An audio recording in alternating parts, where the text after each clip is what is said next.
Hi everyone, I'm DV Carrito, and in this video, I'll be explaining and demonstrating five types of number system conversations.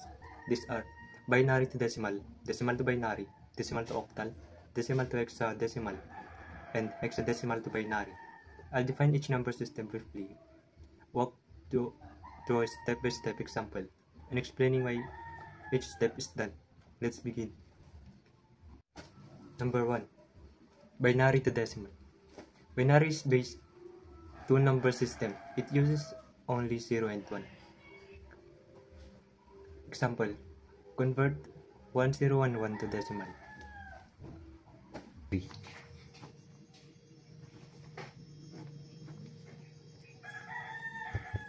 Step 1. Write the power of 2 below the binary digits.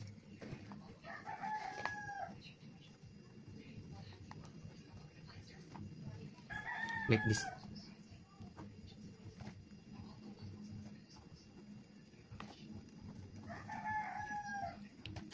Step 2.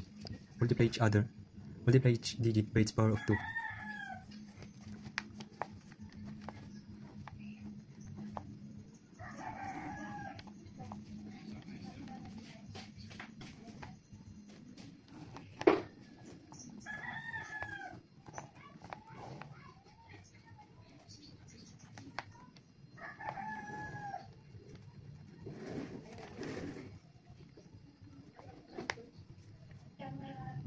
One.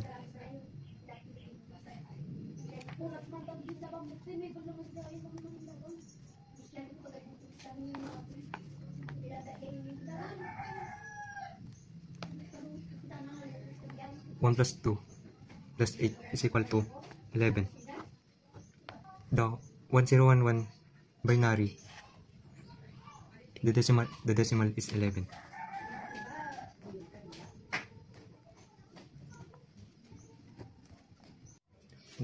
Number 2. Decimal to binary. Decimal is based 10 number system digits, 0 to 9.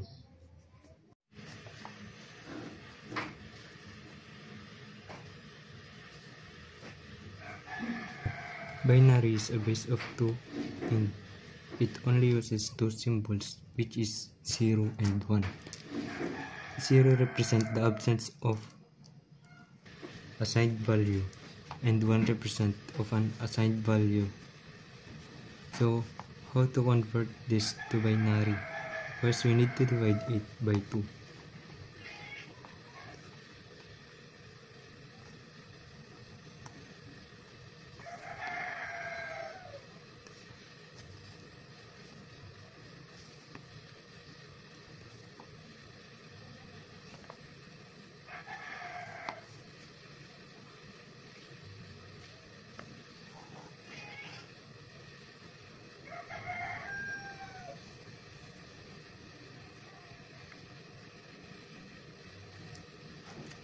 So kapag even number, its remainder is 0. Number 3. Pag decimal to octal. Octal is based 8 number system digits, 0 to 7. Example, convert 125 to octal.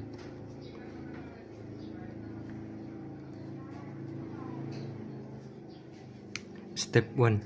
Divide the number by 8.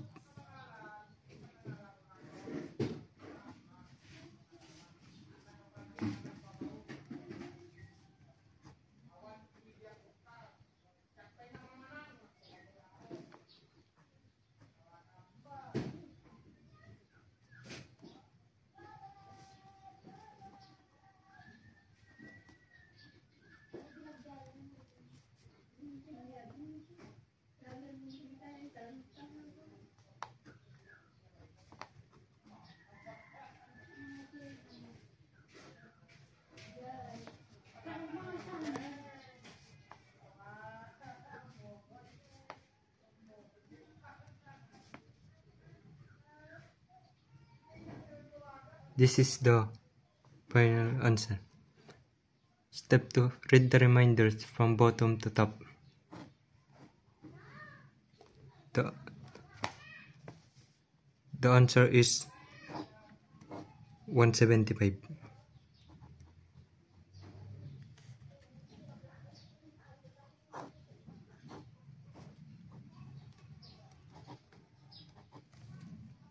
4. Decimal to hexadecimal. Hexadecimal is a base 16 number system, 0 to 9 and A to F. Example. Convert 254 to hexadecimal.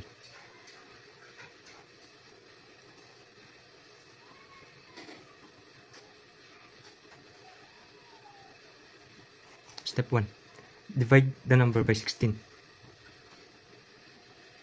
254 divided by 16 equals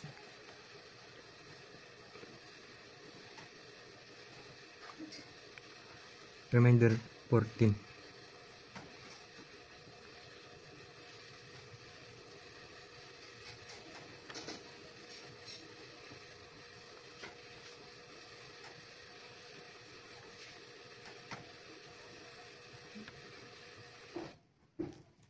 Step 2. Read the reminders from bottom to top. And the answer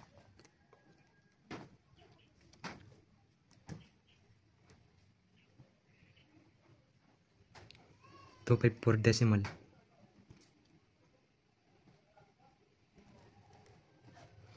equals F E or hex. 5. Hexadecimal to binary. Each hexadecimal digit is equal to 4 binary digits or bits. Example. Convert 2F to binary. 2F. 2 is equal to 0, 0, 1, 0. F equal to 1, 1, 1, 1.